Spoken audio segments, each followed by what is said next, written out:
Hey, hi friends.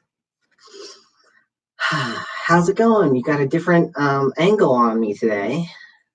We're in a different part of the room. So my dog is still wondering who I'm talking to, as he is every time I do a live stream. Hi, Momo. How are you? We've got a couple people in here. Say hi in the chat if you're in, so I know who I'm talking to. In the meantime, I can introduce you to my cute little tree. This is my little bonsai tree. She doesn't have a name yet. So, if you feel like you want to name my bonsai tree. Hi, Jay. Hi, Robin. Again, I did the thing with the name where I read the name and then, I know who you are. It's just I read the first name that's on the screen.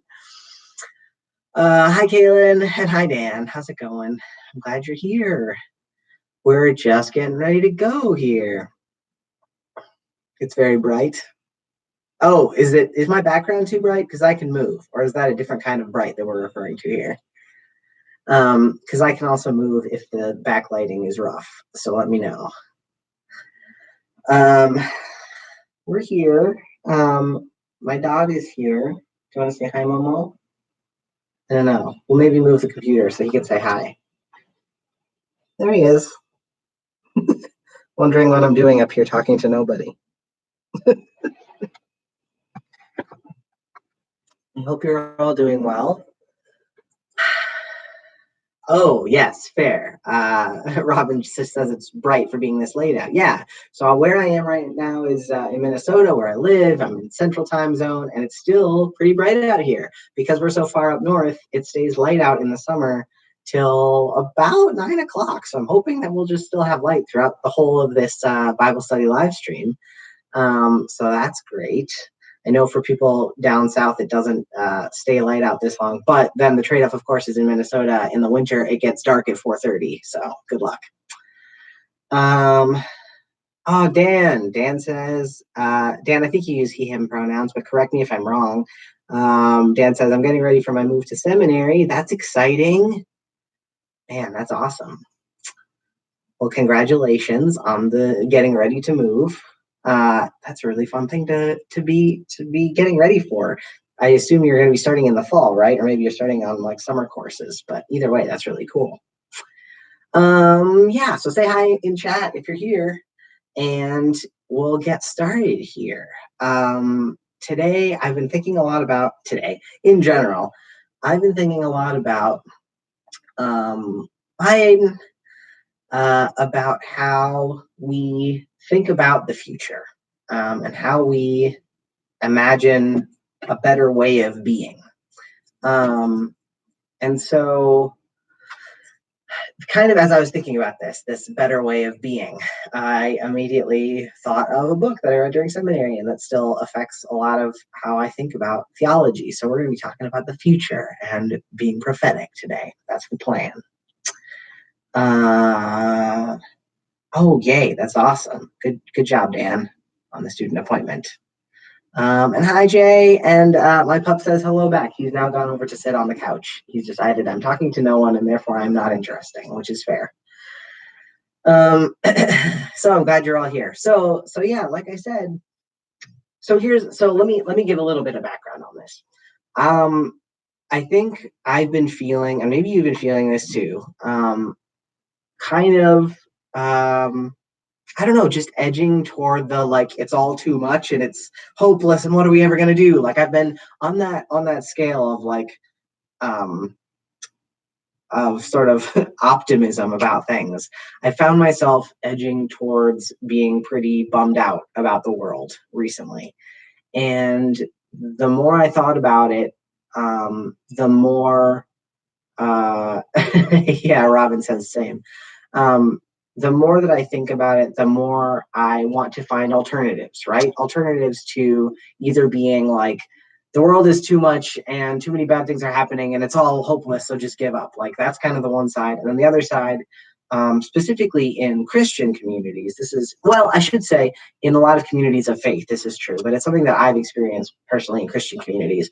The other side of this huge seesaw is the people that are like, well, the world may be going, down the tubes right now, but at least in heaven, everything will be okay. I'm like, someday God is going to fix everything. And I can't quite find a place on either side of that seesaw, right? Neither place fits my sort of understanding of the way God works in the world and the way humans are called to work in the world. And so, you've got this balance, right? And I think this is true for a lot of us. And so, so I've been thinking about like what alternative visions are. So that's where this has come out of, is like my realization that we get stuck in these false binaries all the time, right? Like I think lots of us who are in the LGBTQ plus community know this, that we get stuck in binaries where it's like you're either this thing or you're this thing. You get one of two options. And something that I have been coming to understand recently is that there are always third options. Like I shouldn't maybe go as far as to say always, but like there's usually some other way that people have not thought about yet, or that is not as obvious because we're so used to looking at binary options, right? And so I've been challenging myself to, when I feel stuck, when I feel like I can't do anything, when I feel like it's hopeless, to find like where those third options are.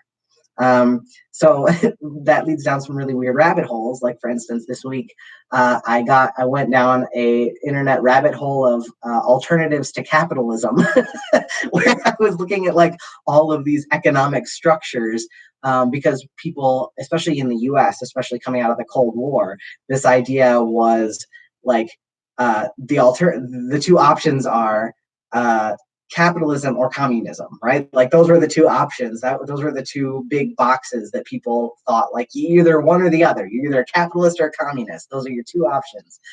And it turns out there are lots of different economic systems that people have come up with over, hundreds and thousands of years of human history. And it turns out it's not as easy as a binary option.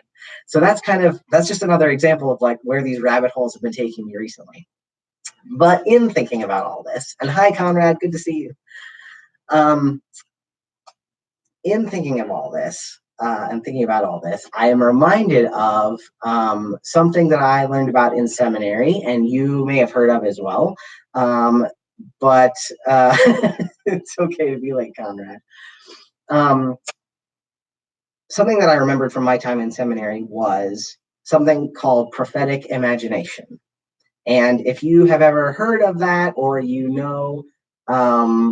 Walter Brueggemann's book of the same name, then you maybe know where I'm going with this, right? This is actually the book. I've got it right. Oh, I had it right here. I've got it right here. This is the book here, and it's in the thumbnail as well. But this is Walter Brueggemann's book, Prophetic Imagination. And this came out back in, was it like the 70s maybe? Is it that old? I'm going to double check how old this was when it was originally published. No, gosh, it's way newer than that. Why did I think it was so old? Well, this publication is 2001, but I feel like there was an older version. Anyhow, prophetic imagination is something that I learned about in seminary through this book, but it's Walter Brueggemann, who wrote this book, is an Old Testament scholar, Hebrew Bible scholar, and which is, why I learned about him in my Old Testament studies. But he kind of coined this phrase, prophetic imagination, and then people have like taken it and just run with it, right? And so what prophetic imagination is, if I was going to like distill it down for you, and then I'm going to read like his actual version of what it is. Prophetic imagination is what happens when an alternative view of the world, what it is now and what it can be, is presented to people who think what is now is all that can be. So that's sort of maybe a convoluted way of explaining that. Oh, actually, yay, thank you, Michael, for getting us in here. 1978. It was in the 70s. I don't feel like an idiot now. My version is in 2001 with it's the second edition, but 1978 is the original publication date. So let me read, actually, Walter Brueggemann's definition of what prophetic imagination is, and then I'm going to tell you why this is important and why we're getting at it in a T&C video. So Brueggemann says, the task of prophetic ministry, or prophetic imagination, is to nurture, nourish, and evoke a consciousness and perception alternative to the consciousness and perception of the dominant culture around us. So that's his like very distilled version of what this is, right? It's the nurturing, nourishing, and evoking a consciousness and perception alternative to the dominant culture. So that seems maybe a little bit broad. What Brueggemann goes on to say throughout the rest of the book is that in the Bible, like the text that we're looking at, right, prophetic imagination is always this alternative consciousness and perception and idea about the future that is in opposition to empire. He says, like, empire throughout the Bible is constantly what the people of Israel and then later early Christians are pushing against, whether it's the empire of Babylon or the empire of Persia or the Roman Empire. Like, if it's always this alternative consciousness that pushes against empire. That's what this prophetic imagination is. So the thing that Brueggemann says, he says people get the idea of prophetic, like that word prophetic. He says they get that wrong all the time because they say to be prophetic either means you're telling the future. Like we think of like prophecy as like a foretelling of things to come, right? And in a way, that's kind of right, but it's much less like I'm going to tell you what's going to happen next week, and more of a weaving of a story that's eventually going to become reality. And it's much larger, it's much grander than just like, I'm going to tell you what's going to happen next month or next year. So it's not prophetic like that, right? It's also not, I think, a lot of, what does he say here? Actually, it's on the same page. He says, so he points this out in terms of like conservatives and liberals. He says conservatives, and he means like theologically, not like American politically. Theologically, he says conservatives understand prophecy as a foretelling of like what's going to happen next year and like a prophecy of a specific thing coming to pass, right? So that's sort of one type of way of understanding prophecy. The other type of understanding prophecy is understanding prophecy in the context of a prophet, a badass who stands up and says, this is wrong, right? And is kind of like the person who lays down the line and says like, this is not what should be happening. That's like the prophetic voice, right? And he says that's the more like theologically liberal understanding of what a prophet is. But he says, Brueggemann says, that the real understanding of like prophetic ideas and prophetic agency in the Bible is kind of a little bit in the middle.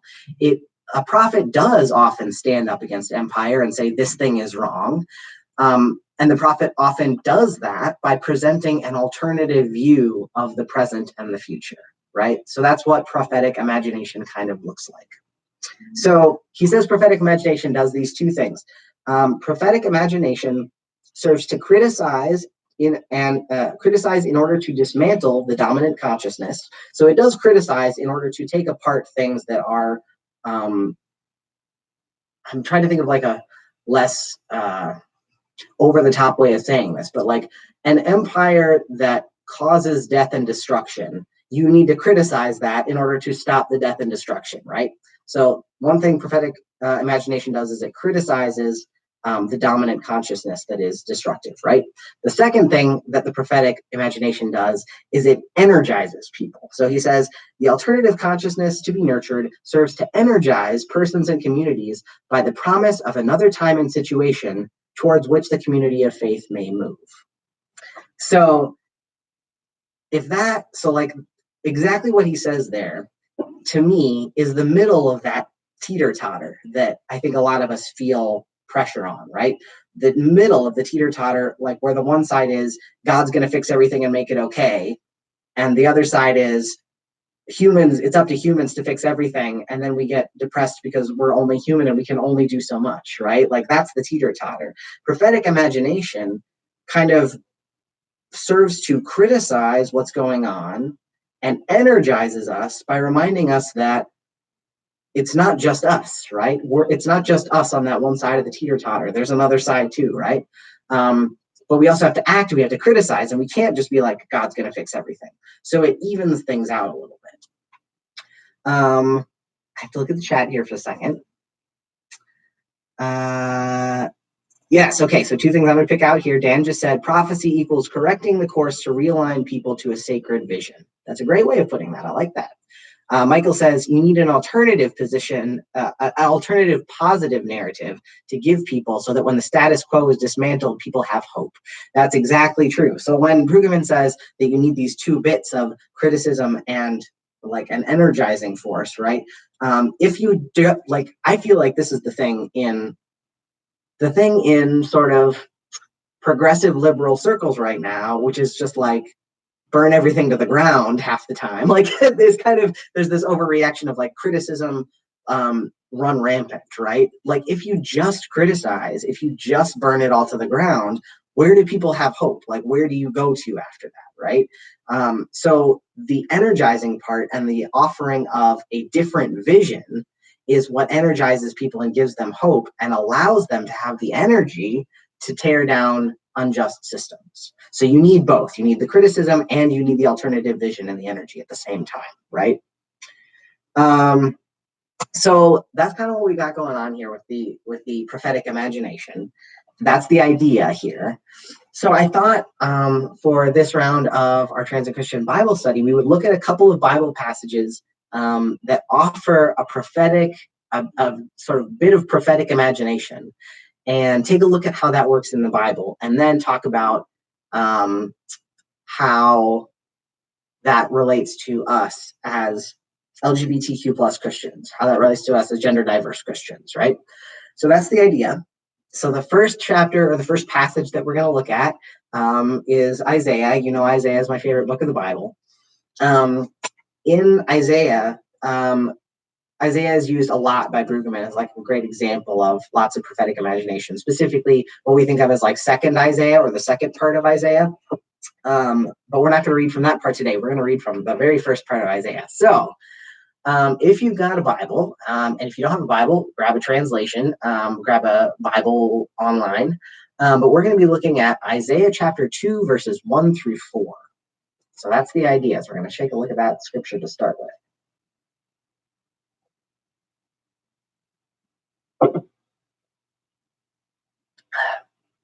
So I'm going to turn to that, and I'm going to put this up right here for people who, I'm going to put it in the chat.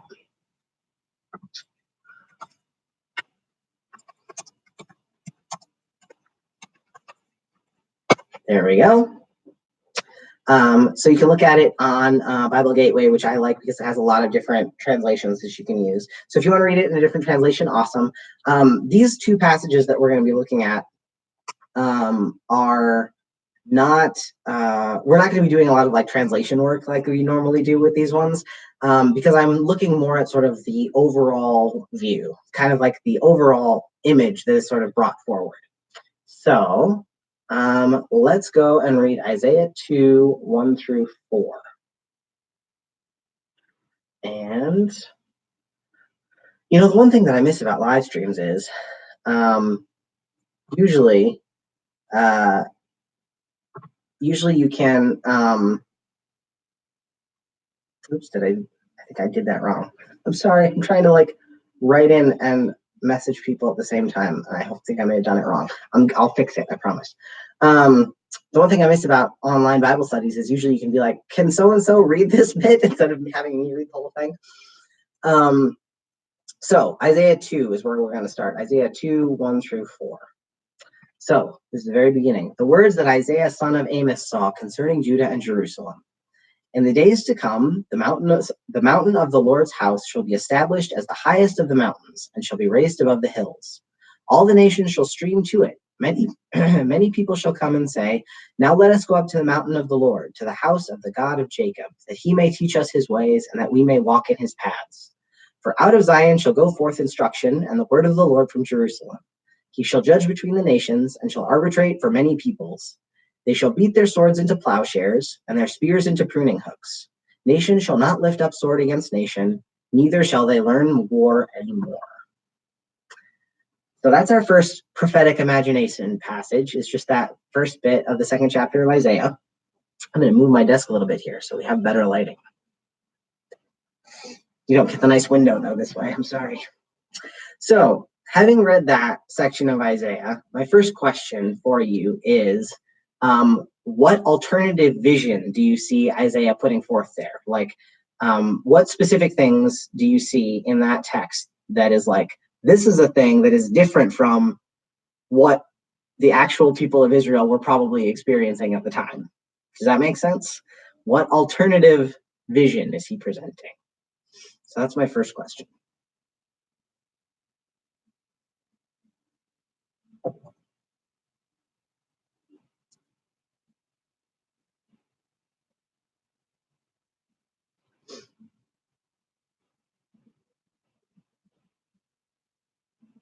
So Conrad says, no more war, no more need for weapons. Kalen says, the Lord's house is exalted. Yep. So I think that I want to point that out too, that first bit there where it says, the mountain of the Lord's house shall be established as the highest of the mountains and shall be raised above the hills. At that point, when this was written, probably it was during the first temple period. So the house of the Lord that they're talking about is the temple in Jerusalem. But the idea of it being like lifted up above all other mountains is kind of, that's a difference in sort of geography and physical placement, right? The difference maybe in importance. It will be lifted up above anything else in the world, right? So yeah, same what Anne's saying here, the exalting of the temple, and then also peace. Yeah, the idea of the nation shall learn war no more.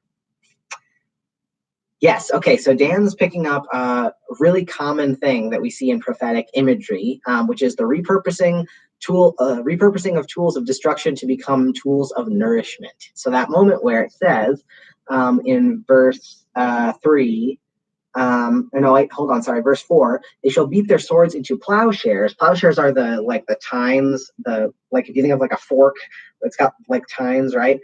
Those are the bits in a plow that like plow the ground as you move it, usually behind like an ox or horse, right?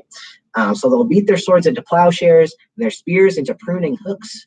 So like this idea of like taking weapons and turning them into something that makes food. So something that kills people into something that feeds people.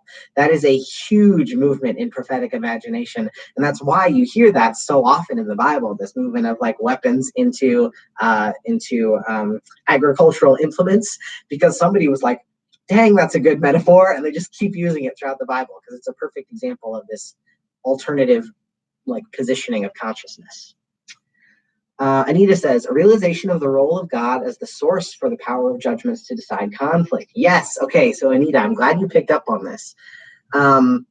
So in this section here where it says, for out of Zion shall go forth instruction and the word of the Lord from Jerusalem. He shall judge between the nations and shall arbitrate for many peoples.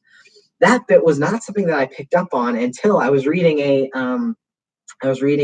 sort of meditation on this passage by Eric Barreto, who is my old Greek professor. I think he teaches at Princeton now, or at least he did for a while. But he pointed specifically to that passage, and he said this prophecy of like this alternative consciousness, this alternative view of the world, this alternative future, it doesn't not have conflict. Like conflict still exists, right? And differences exist. Like when it says God will sort of mediate between the nations, this idea of there are going to be different kinds of people, right? Everybody is going up to the mountain of the Lord. And so people are going to have differences. They're going to have differences of opinion. They're going to have differences. It's kind of like when we just talked about 2 weeks ago, when we talked about Pentecost, right? And this idea of like the kingdom of God is going to be a diverse kingdom, right? This is the same vision that we've got going on in Isaiah. So this idea that God, that there's still like going to be some conflicts sometimes, but that God is meting out justice. And so this is not the thing that Professor Barreto said in his reflection on this passage is that this future image is not one in which one, there is no conflict, but two, where God just kind of sits back and lets people do whatever they like want in terms of like hurting each other because of that conflict. Like God is actively involved in this vision in essentially conflict resolution, right? Like God is a mediator in this context, and God is a like it's to me, it's a more hopeful and loving image of God, like sitting down at a table with people and being like, let's make this work. And also, God's not going to be afraid to be like, you're wrong. Like, you want to hurt people and you're wrong. Like, like God's not going to be like shy about being just, right? But that to me, God sitting down at like a meeting table with people and trying to get things to work out for justice is different from the idea of God as sort of what we would think of as like a Western judge, like in a courthouse. Like, no, I don't mean Western like cowboys. I mean Western like the Western world of God as like a judge with a gavel being like, this is what's going to happen, and then is never involved again, right? That's not the kind of judge God appears to be in this text. God's not the kind of judge that bangs the gavel once, makes one decision, and is no longer involved. In the vision Isaiah is showing us, God is integrally involved in not only the conversation around the conflict, but also the meting out of justice, and also like continually involved after that fact. And to me, that's such a cool vision of like what community and restoration can look like. It's not just like you're wrong and you're out. It's like, let's figure out how to make sense of this. Yes. Okay. So Dan's pointing out that this metaphor that we've got of the swords into plowshares. So it does show up in a lot of places in the Bible, and then sometimes it's also reversed. So in Joel, like Dan's pointing out, there is a time when plowshares and pruning hooks are turned into swords and spears again. And the idea, I think, in sort of that movement in the prophets of like sometimes it's this thing becoming this thing and sometimes it's this thing becoming this thing is it's very Lamentations like. If you've ever read the book of Lamentations, there's this whole bit which then became a great song in the 70s about for everything there is a season, right? That for everything there is a time, and there are going to be times when like weapons of war might be necessary. And that appears to be what Joel is kind of saying, right? That like in Joel's vision of the world, right now weapons are required, but in Isaiah's version of the world, in the prophetic imagination of the future, weapons will no longer be required. And so it's kind of that movement of like when is violence necessary is sort of the question that the prophets kind of seem to be asking here. So Conrad says, yeah, this kind of judgment and allowing of conflict in some way seems to be God still caring about freedom as well as justice. Yeah, I think that's totally legit. I think the idea that like, yeah, God doesn't, like throughout the prophets, God is not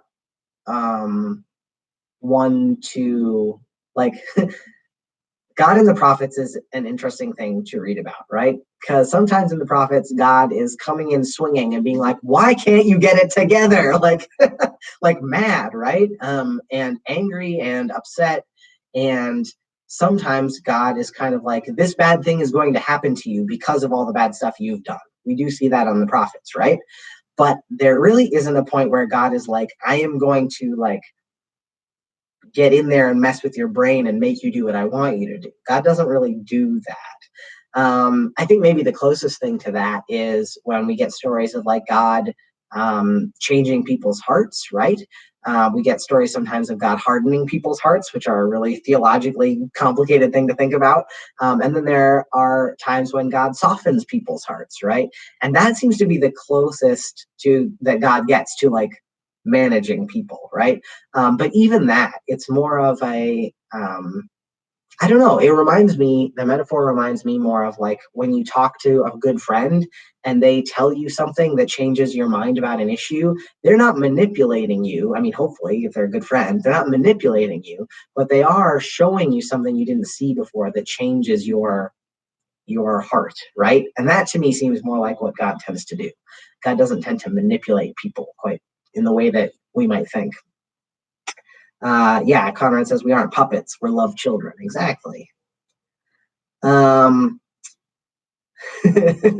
Sometimes it feels like God micromanages a little bit, but not in terms of like human free will. That seems to be pretty much given to us in Genesis, and then just we run with it for better or for worse. So are there any other prophetic visions of the future in this Isaiah passage that like stand out to you in some way? The thing, that thing I think I already mentioned, the thing that really catches me is the Lord's house shall be established as the highest of the mountains, should be raised up above the hills, and all the nations shall stream to it. This movement of like all the peoples of the world. Isaiah's excuse me, Isaiah's prophecies tend to be about like, hey, everybody, like it's the big family of humanity, and we're gathering in towards the temple, which means, of course, towards God, right? And to me, that's like one of the biggest prophetic visions, is the idea of a coming together of all people, and yet no loss of our differences, no loss of that great diversity, right? That to me is a big one. Yeah, what Michael just said. Michael said all the nations are to come to the house of the Lord.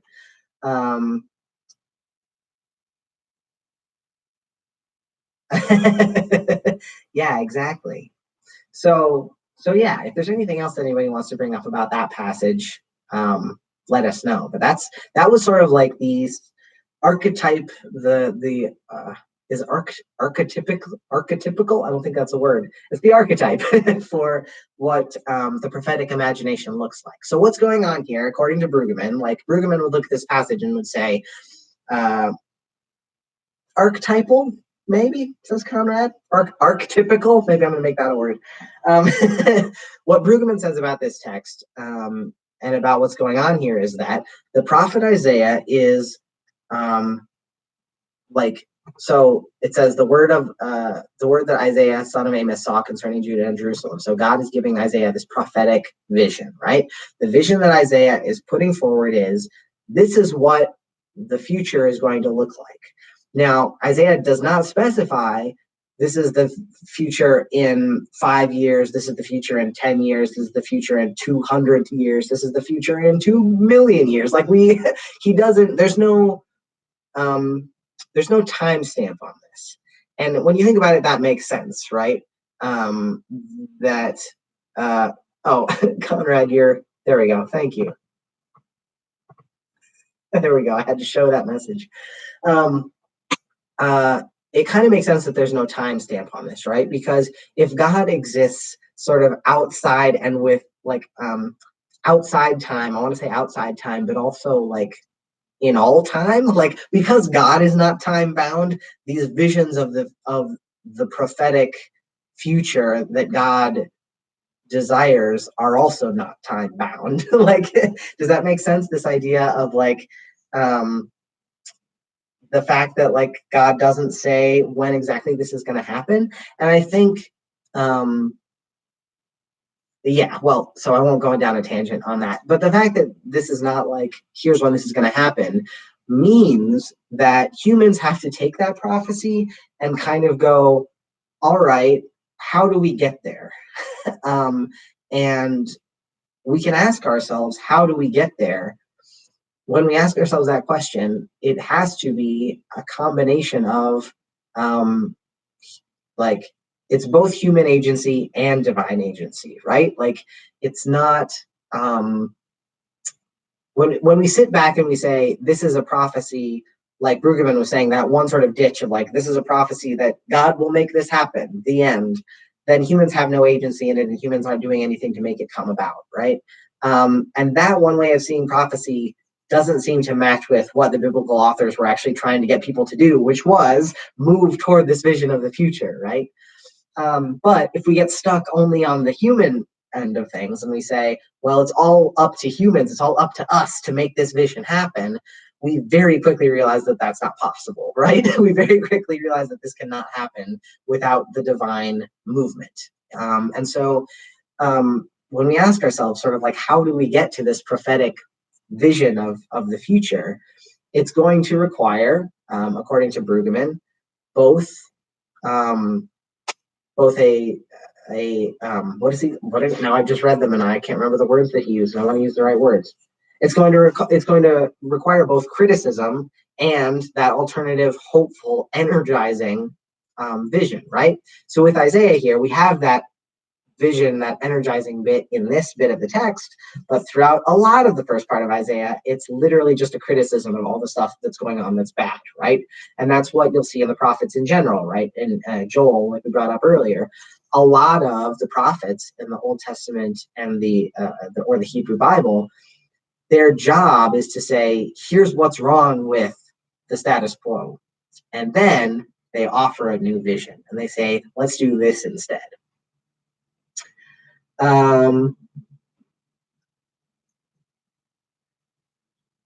Yeah, so Anita says, is it even an achievable goal as opposed to a vision that leads us as a diverse people on a path towards God?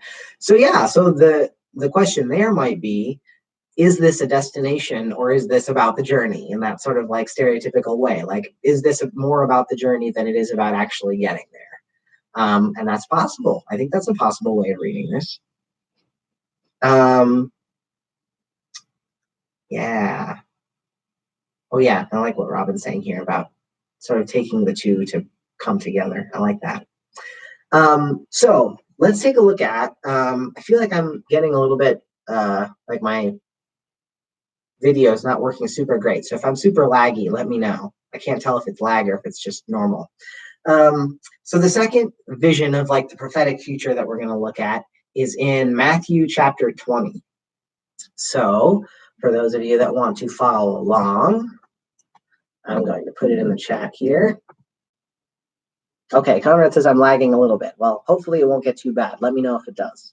It might just be my internet because this is the time of night when everybody's watching Netflix, which is totally fair.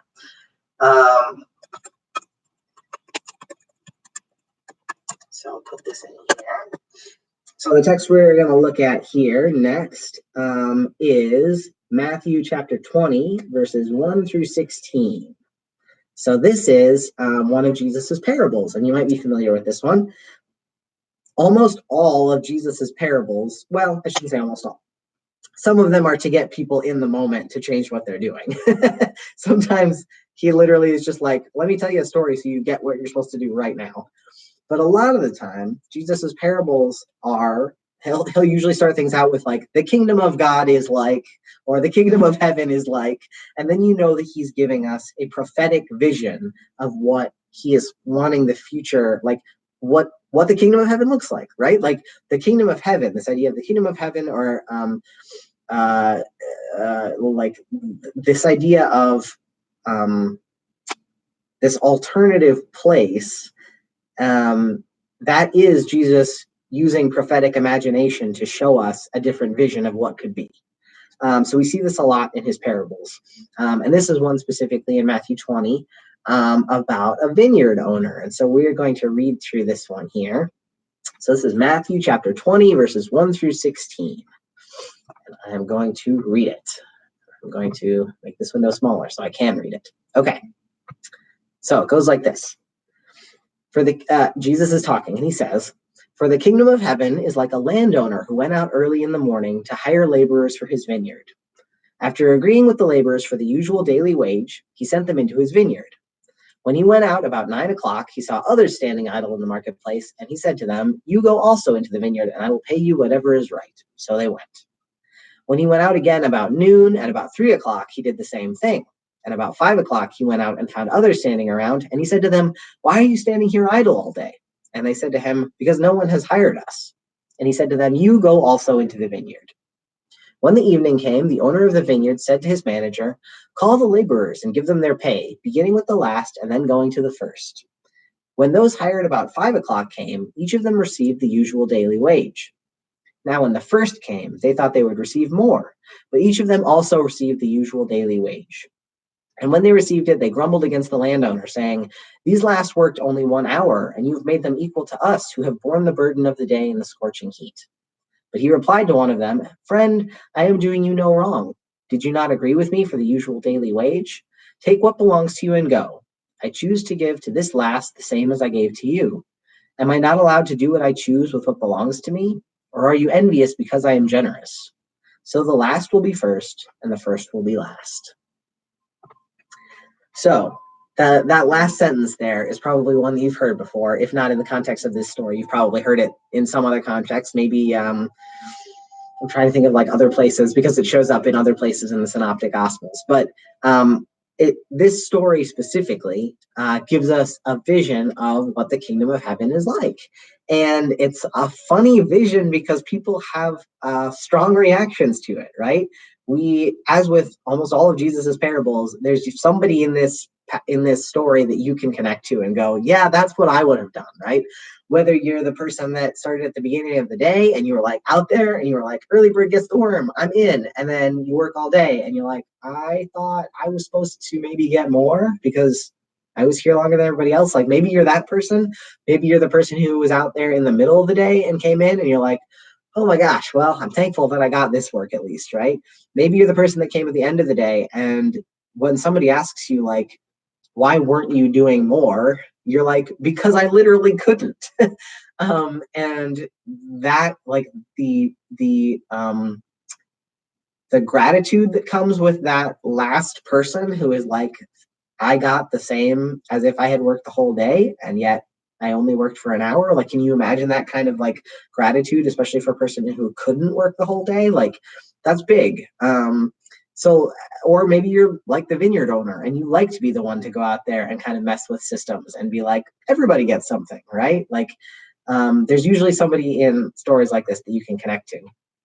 So, what's the alternative vision that Jesus is giving us here? What are the things about this story that you see as different from, for instance, the place where we know a little bit about like where Jesus lived and what the situation was there? Like, what alternative vision is he showing us here? And why do people?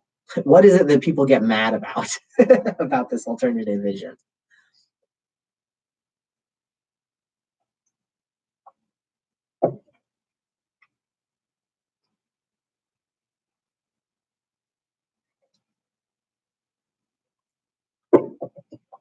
So Robin says the gaining of an unearned gift. Yeah. Jesus points that out when he's talking to the people from earlier in the day. He says, are you mad because I'm generous?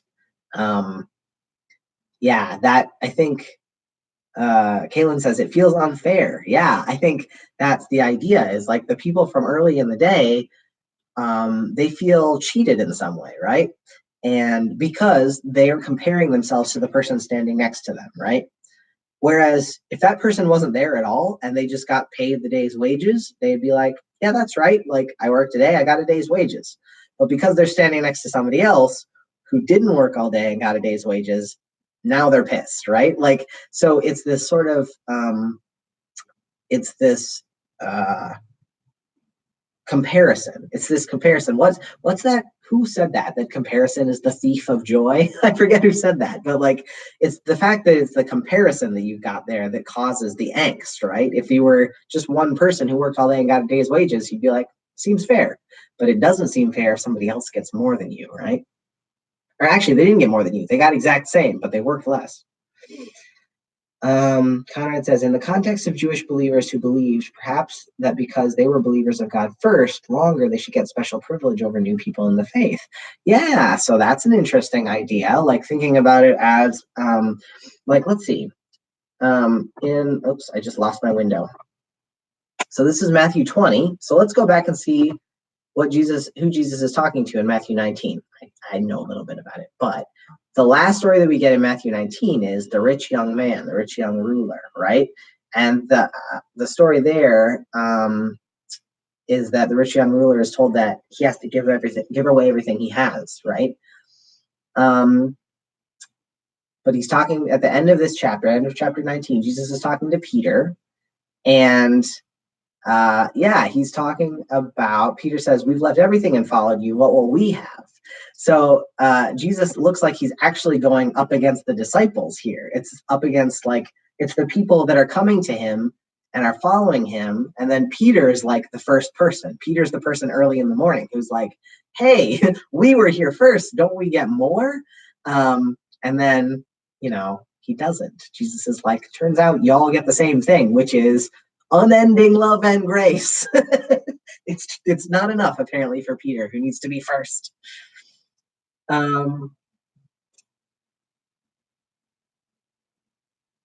Yeah.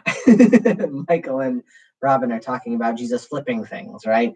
Jesus flipping norms of power. Yeah. Um, Conrad, hipster Peter liked Jesus before it was cool. Yeah, that's kind of what's going on here, is that Jesus is like, well, you were first, but turns out the first are last. So now what are you going to do? So the idea here is that Jesus is presenting an alternative vision, right? An alternative vision. And the alternative vision he's presenting is one in which there is enough for everybody. Like there is enough that the people that don't do anything still get everything, right? The alternative vision is that you are not worth what you like, your blood, sweat, and tears, right? You are worth more than that simply by the fact that you exist. This is a text that is unsurprisingly very anti-capitalist in this idea of like, you are not worth what work you did. You are worth the fact that you are a human being, and you know that's, you're worthy anyway just because you're there. But this idea of a kingdom turned upside down, where the people who have the most power end up sort of underneath, supporting the people that didn't have any power. This turning of the kingdom is something that Jesus is really big on. We hear it from him a lot, and this is just an example of that. Robin says it's a way to combat the empire's pecking order. Exactly. All right. Yes, Anne. Okay, so Anne's taking us. This is our nice segue. Thank you, Anne. Jesus's move is queering the normative. Yes. So all of this to say, like, why are we talking about all this, right? Oh, actually, wait for a second, because Michael just said a great thing. As somebody currently looking for work and unable to find any, this passage is super encouraging. Yes, the one thing that I really like, shine a spotlight on this person who is in the marketplace at 5 o'clock or whatever the last person is, where the vineyard owner says, like, why haven't you worked? And they said, because nobody asked. Like, I couldn't, like, there was nothing to do. That person and that moment is a really important one for people who are out of work, for people who are unable to find any work, for people. It's actually also important in disability theology, thinking about like the fact that you are not necessarily, for some people, this is the case, that you are not necessarily able to work, and yet you are still given everything for the little bit that you can give, right? And so in disability theology, this is a big story as well. So yeah, like this idea of the people who, I don't know, to me it just keeps coming back to like, you are worthy of everything just because you're human and you need it, right? And that God recognizes that Jesus recognizes that is really encouraging. So yes, feels. So bringing all of this to like, why are we talking about this, right? Why is this important?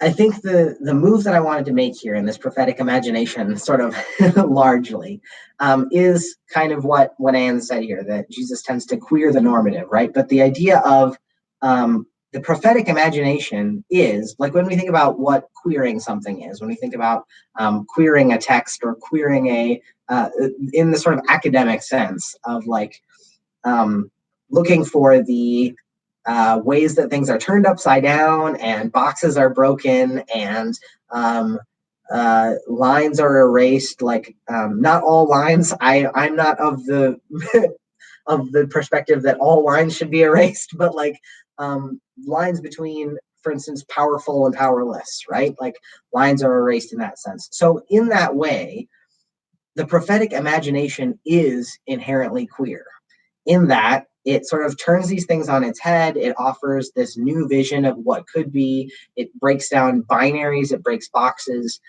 In that way, the prophetic imagination is queer. And so when I'm looking at this as, for instance, a trans bisexual person, and I'm looking at like, how do I find hope? How do I imagine a future?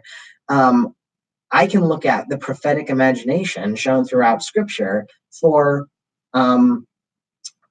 not only as a future that I can buy into as a person of faith, that I can kind of say like, yes, this is my prophetic future too. Like that's sort of one important perspective, right? One important perspective or point about all this is that like these visions of the prophetic future are for us too. The vineyard owner and the extravagance of love and grace and what you need and your daily bread, like that is for us too, right? The vision of Isaiah and everybody, all nations coming to the temple, and no more war, but still a just God that sits with us and helps mediate things, right? That is for us too. So for the sort of first move here is like we can buy into that because that is for us as well. This future is our future too, and we can work to make it happen too. And so like that's sort of one thing that's giving me hope and giving me strength right now is buying into that and moving into that prophetic future. The other side of this that is helpful for me is finding ways that we as queer Christians, as trans Christians, as LGBTQ plus Christians, what are our prophetic futures? What are our prophetic visions for the church, for the world in general, for our community specifically? What are our prophetic visions of how do we do this? How do we become prophets in our own communities, right? And I think, yeah, exactly, Robin. I think asking that question can be really generative for us, can be something that can not only give us hope, but can give us a sense of like movement, right? So let's frame that question, right? Let's frame the question of how do we show or build a prophetic future for our communities, right? And what I'm going to do, like when I ask myself that question, is go back to what Brueggemann says about prophetic vision and prophetic futures. Like Brueggemann says, first of all, the task of prophetic ministry is to nourish, nurture, and evoke a consciousness and perception alternative to the dominant culture, right? So how do we nurture, nourish, and evoke a new perspective? How do we nurture, nourish, and evoke a new way of being, a third option, if you will? How do we find ways to create and also feed into a third option when we feel stuck in an either or sort of scenario, right? I'm trying to think of like a good example, right?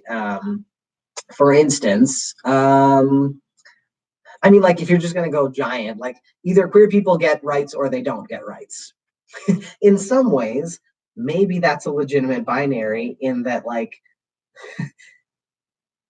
LGBTQ plus people should have human rights. So in a way, I'm kind of like on the side of a yes binary side on that, right?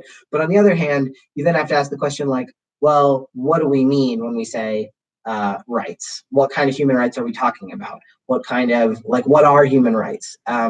We have to complicate the question and say, more than just do we get rights or do we not get rights? What does a future where we have everything we need look like? And how do we get to that future rather than just asking a yes or no question? So like bringing up not just, I guess here's the thing, moving from a yes or no to a fully painted picture.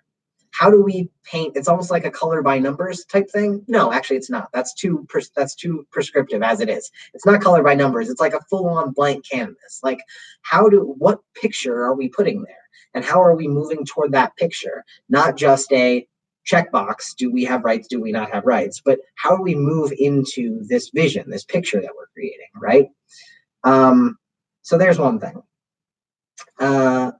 Before I read this here, Anita says, for me, it's part of a realization of my shared vulnerability with those who have faced socially sponsored violence. I'm working locally to remember those who were lynched. Yeah, so Anita's bringing up this good fact, and it's a good day to remember it. If you're not familiar with Juneteenth, today is Juneteenth, June 19th. It's the celebration of the last slaves being freed in the United States, and Wikipedia Juneteenth, if you haven't heard of it, because it's a really interesting and important holiday to remember. And so I'm glad that you brought that up for us, Anita. Yes, that shared vulnerability with others who have faced socially sponsored violence. I like the way that you worded that because it's specifically speaking to the fact that like that paints a picture, right? The socially sponsored violence, those words paint a picture of what empire looks like. So how do we paint a picture of an alternative viewpoint to that empire? What is an alternative to socially sponsored violence look like? That's a question, right? So when we ask this question of how do we create this picture, how do we paint this picture, we have to do two things, Brueggemann says, right? We have to criticize in order to dismantle the empire. So we have to, and when I say that, I don't just mean like in general, like the empire is bad. Like that's not what we mean. When we say criticize the empire, it means specifically looking at like what policies are in place, what actions are being taken, what is being said. Like it's specific. This is, if you have ever been in like a an art class in high school, and when they had to teach you what constructive criticism was, this idea of like you have to pick a specific thing and then say this is the thing that's wrong, and then offer an alternative option, right? So those are the two things we have to do. We have to criticize, and then we have to offer an alternative that energizes people. So that's the question that I want us to kind of like ponder as we're thinking about this. How do we offer an energizing new vision? And how do we criticize the empire that we live in now? And how do we do both things? Because we kind of need both in order to create something new. Yeah, hang on, I'm reading the chat.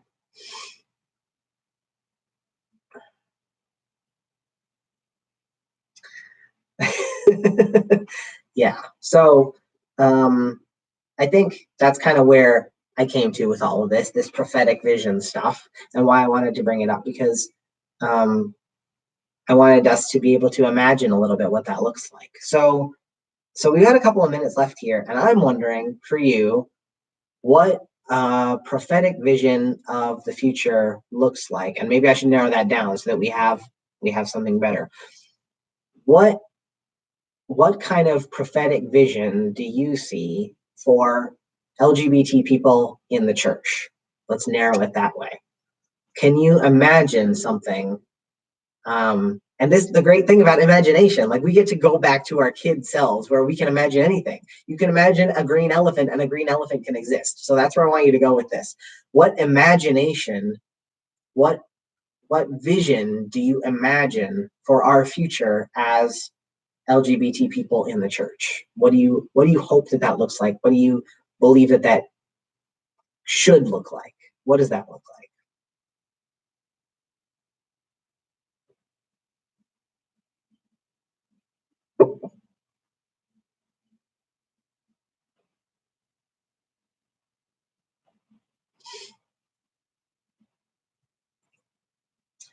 Robin says, a future where LGBTQ plus people are not considered unsafe to be around. Absolutely.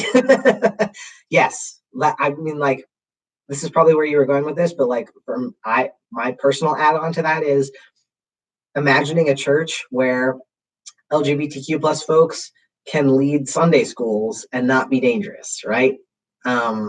Yes, Robin says that we aren't considered NSFW just for existing. Exactly. Like, there are studies about how trans folks specifically who have like experience in transitions in life that make us especially good at connecting with teens, for instance, in a lot of ways. So like, yeah, a vision where LGBTQ people can be in membership and in leadership in every way in the church. That is a beautiful part of this vision. I love that. Any other visions for what this can look like?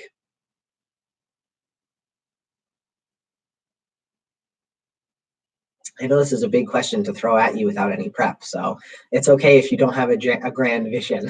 This is just small things that you can imagine as a beautiful prophetic vision for the future. Michael says, imagine a day where powers of patriarchal hierarchy no longer dictate the value of people based on how closely they assimilate to the cis straight white male norm. Oh, wow. Yes, exactly, Michael. I feel that hardcore. That this sense that like right now, the closer you get to that center of cis straight white maleness, the more valid you are. Let's not do that anymore. Let's get rid of that center and try to center something different. Conrad says, imagining a church where LGBT people can find healing through the church and God that doesn't involve an assumption that all their problems are related to being LGBT. Yeah, no, we got problems like normal people. We've got problems just like everybody else. But that doesn't mean that we're not okay to be there in community, because everybody else has problems too.